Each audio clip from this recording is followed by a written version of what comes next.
Hi guys, it's Cindy with Pups and Crochet. Yes, I am back. I told you I'm doing these videos. I do them when I get backed up with boxes and I need to get everything together. So, because things were behind and late and shipping and blah, blah, blah. Okay, so here is my next video. And I hope you checked out my first video that I put on today for Easter. Happy Easter. Okay, I am going to tell you, this is a Lion Brand mini yarn haul. Okay, I told you I had some stuff still coming in.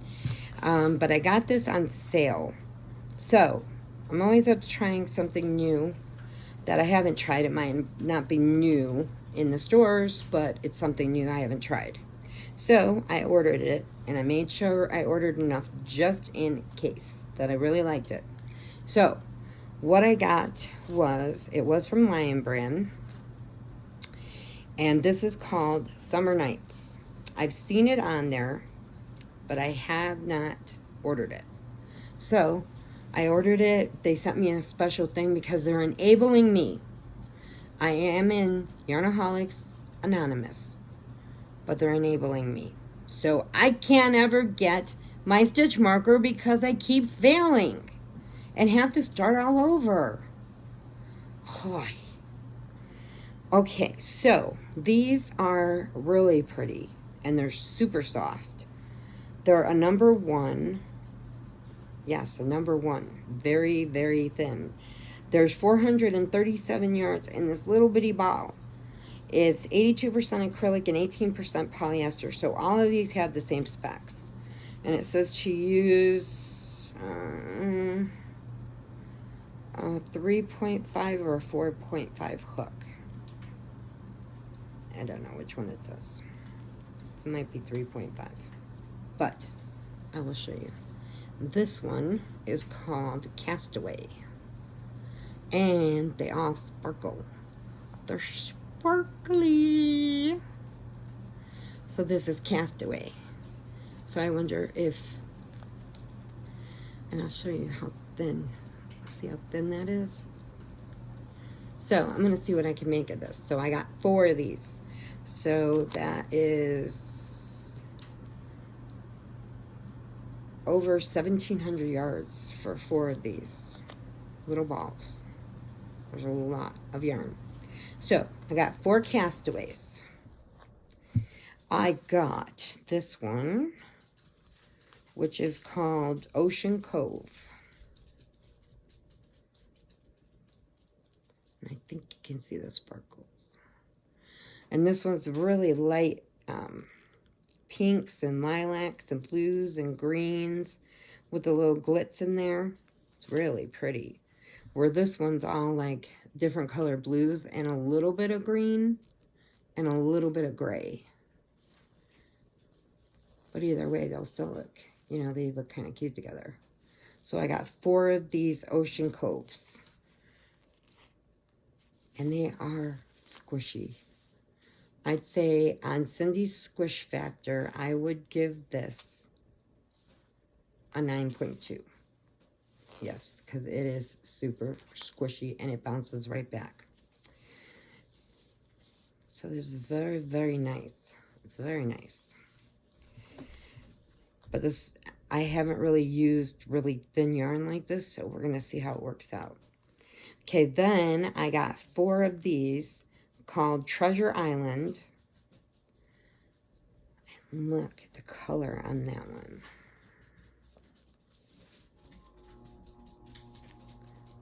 See the sparkles? It's got blues and greens and then these real light blues. And then it goes into a darker green. I don't know if it's all the same through the center. We'll see. But it's very pretty. But it is very thin. Thin. So we'll see what we can make out of this. We'll check it out. And then I'm trying this one out. So I got a pack of this. It's called, let is this one? Tropical Punch. And it's red. It's red, pink, orange. And so they gave me 3 packs of each one and then an extra one of each one. So since I'm using the red one, I didn't want to open this until I use it. But it is very pretty. And this one, though, out of all of these all have silver glitz in it. This one has gold glitz in it. I don't know if you can see it through the pack. But once I work it up, I want to work up a sample and show you. And once I do that, then I'll show you what it looks like. But it's got some bright pink down in there, and it's got some oranges and some darker pinks, and then it goes into a lighter pink and a white, and then this does have gold flecks. Little, you know, gold glitter into the yarn. So, I've been working on some patterns, and I've been putting them in my book that I crochet so I don't punch people in the face. Which is an awesome book. I got this from one of my Yarny sisters. And you get to, you know, do your design. And then you do it in the thing so you can do your counting. And then you write, you put, it says like project name, who you're making it for, the occasion, the start date, end date, and like a rough sketch. And then you put your notes here on this part. So I have been filling things out that I'm working on. But that is an awesome book. And I thought it was very funny. I haven't seen it before. And I thought it was really funny to look at. So it was really cool. So if you do like working with thin thread, you know, on certain things, you should try the Summer Nights. You know, it's very nice. It's very, very nice by Lion Brand. And it's very soft. And I watch, you know, like I was telling the girls before, like, my grandma crocheted. And she taught me to crochet. I was the only one out of all the kids. She had 65 grandkids between the 9, I think, great grandkids. I can't remember. There's a lot of us. There's a whole bunch. And I can't remember how many kids there are all together. And then the great grandkids, you know, from our older cousins that had already had babies. So, like, we filled up the whole thing in Tennessee when we went back in '84 for our reunion. And we had the whole stadium, you know, in Sparta, Tennessee, is where my family's from. And we went and visited everything. And, you know, so my grandma taught me how to crochet. My mom grew up in Tennessee. They grew up in the mountains, and they did sharecropping of tobacco fields. And then they had, you know, their own garden and stuff they took care of for their own food. And then grandma would can everything, and, you know, she had 9 kids, so there really wasn't very many stores. There was a pet, and I used to love the stories Mom would tell me about the peddler that would come to the mountains, and he would stop at each house, and Grandma would give him $1, and she would get a bag of flour, a bag of cornmeal, a bag of this, and then they came in those, you know, sacks. They weren't in bags, they were in sacks. And, you know, they made their own biscuits, their own everything then, you know, collected their own honey, you know, and then made their own molasses, and they had horses chained up around the hole, and the horses would ride around, and when the molasses would start stirring, you know, from the horses, had these things hooked on that. It was like a giant blender or mixer. And so the horses would just walk around this thing. And so, sorry, that was my stupid Alexa. She likes to talk when she wants to. I don't know why. She just does. Out of nowhere. And so, They would go around and around and around, and my mom used to say they'd all stand there with sticks when it would start foaming, and they would run the sticks into the foam, and it would wrap around and around and around the stick, and she said that was their candy, because the foam would be so sweet, and she said, and it would stay on the stick like a sucker, and just eat it. And so when my grandma would buy those things off the peddler, each one of them had either a plate, a bowl, or a cup, or a saucer. So she would save it up because she had 9 kids, plus her and the devil, who she was married to, who is awful. I met him once, and you could feel the evil reading off him. That's why Mom moved out here when she got married and made the money and brought all of them back to Chicago to get them away from him. So she had to have 11 play sets. So she would save up each one so that each would have their own cup, their own saucer, their own plate. And, you know, once in a while they'd throw in a teapot or something that was down inside these big sacks. So, excuse me. So I just loved listening to the stories about stuff like that. And I mean, then they had, for Easter, they would do, you know, they didn't really do Easter eggs and stuff like that. They would go to church, and then they would have like big church picnics where everybody would come after church, and they had all these tables set up, and people would bring, like, some people that had corn growing in their field would bring that, or others would be green beans, and, you know, meats that they've done, chicken, a lot of chicken, stuff like that. And just the stories she used to tell me were just amazing, and they were so much fun to listen to. And I wish I could still ask her questions, you know, about the stories she used to tell me and stuff, but I can't. But anyway, I remember a lot of them. Sometimes I forget a lot of things, because I do. But if it's in my long-term memory, I'm good with it. It's my short-term memory that really sucks. So anything anybody says to me, that's what I do.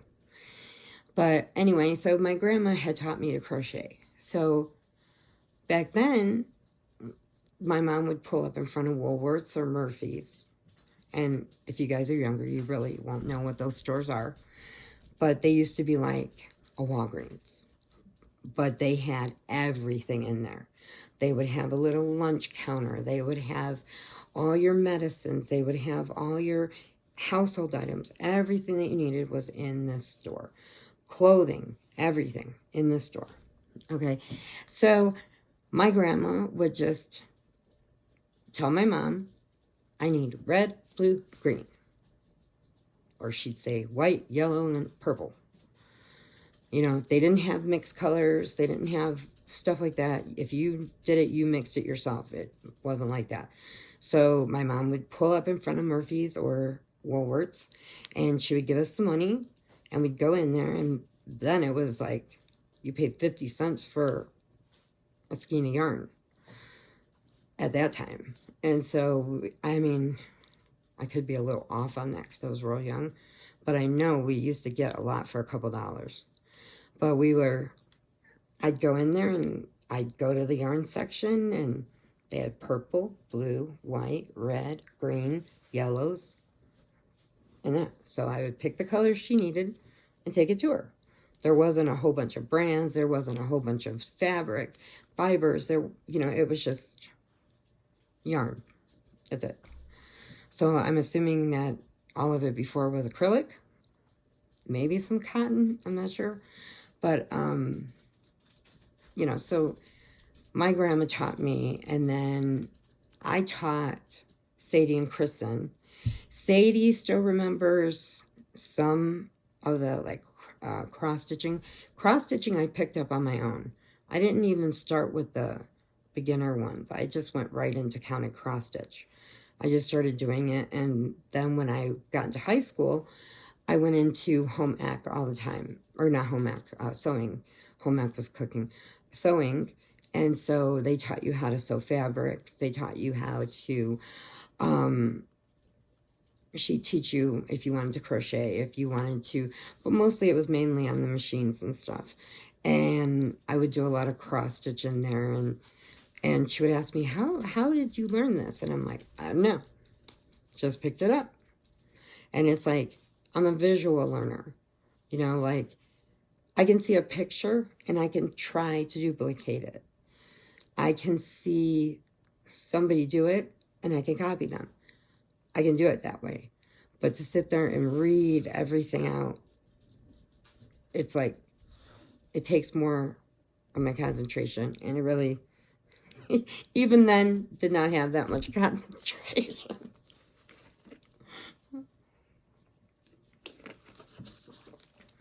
Sorry. I'm always so thirsty.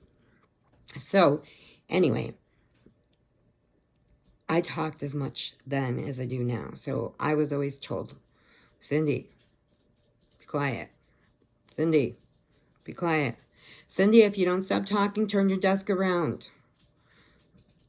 You know, always. It was always that. I had great grades, had fun, but I would never stop talking. And it was a lot of fun. I had a great time, you know. And then my mom always had restaurants, so we always knew how to work, how to do everything. Customer service, how to add up, how to give change, how to do this. And then when I got older, I was working at this restaurant, and we had a young girl that was in her, I'm going to say 3rd year of college for accounting. Okay.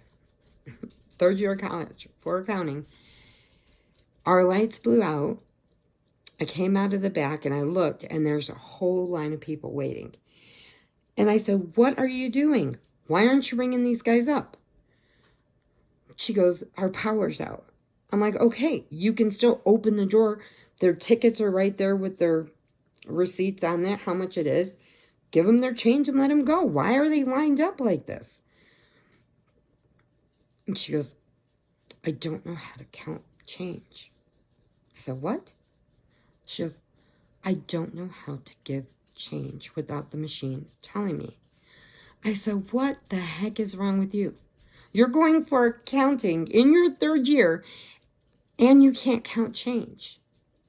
So from then on, because most of the people that were in line were, you know, like my regular people. So I told them all, make her give you change. I know it's a little wait, but she needs to start learning. So I stood there with her. She's like, I don't know what to do. I said, okay, it's 10:37. She gave you a 20. Count it back. Okay, you got 37. So go to the pennies. 38, 39, 40, a dime, 50, 2 quarters. $11. 12, 13, 14, 15, and a 5. There you go. On your way. Bye. Thank you. Have a nice day. I said, what is your problem? So right after work, I went straight to Michael's, and I got the foam money, and I sat down and made a game out of it, playing with the kids with the empty, like I would buy an extra container for fries and for like a Big Mac or whatever, and I would get an extra container, and I would set it down, and we would have prices. Like the Big Mac was $1, the fries were 75 cents, the Coke cup was, you know, $1 or whatever, and I would give them a 50, and they would have to give me back the change out of the foam money. So that's how I taught them how to count back change. I said, you guys are not going to be in college and not know how to give back change or get your money back, and they ripped you off because you didn't know how much you were supposed to get back. Hello? Duh. So it was, you make a game out of it. And color games and number games and, you know, all kinds of games. And you do what you do when you're a parent. If your kid isn't learning this way, you teach them a different way. Everybody learns different, but they have to learn. So, I just wanted to tell you that. And that's all I got for you right now. Until my next one, which should be right after this one. Because I'm feeling okay today.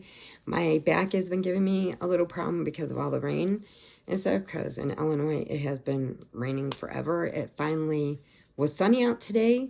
And now it got out cloudy. So I don't know if it's going to rain today, if that's why it's acting up. But, you know, it's what it is. Whatever. And, oh, I'll just do this on my next one. So, I'll let you go for now. It's been long enough. Okay, hugs and puppy kisses. Prayers if you need them. Remember, adopt, don't shop. There are too many babies waiting for a home that need one. That are in these cages waiting for somebody just to love them. They need a forever home. They don't need to be locked up. So, contact your local shelters, your rescue groups, you know, and a lot of them will work with you on pricing. And when they do charge you for this, it's because they have neutered or spayed them for their cost of food. And it's also to help another animal. So when that one goes out, another one has a spot. So remember, you know, remember that. And if you hear, that's Monkey doing her laps. She does about 100 of them a day, or each time, when she gets confused a little bit, because she has dementia, so she likes to walk. And that's what she does until she poops herself out, then she'll lay down. But, to my baby, I'm with her to the end. You know what I'm saying? Okay, hugs and puppy kisses. Bye.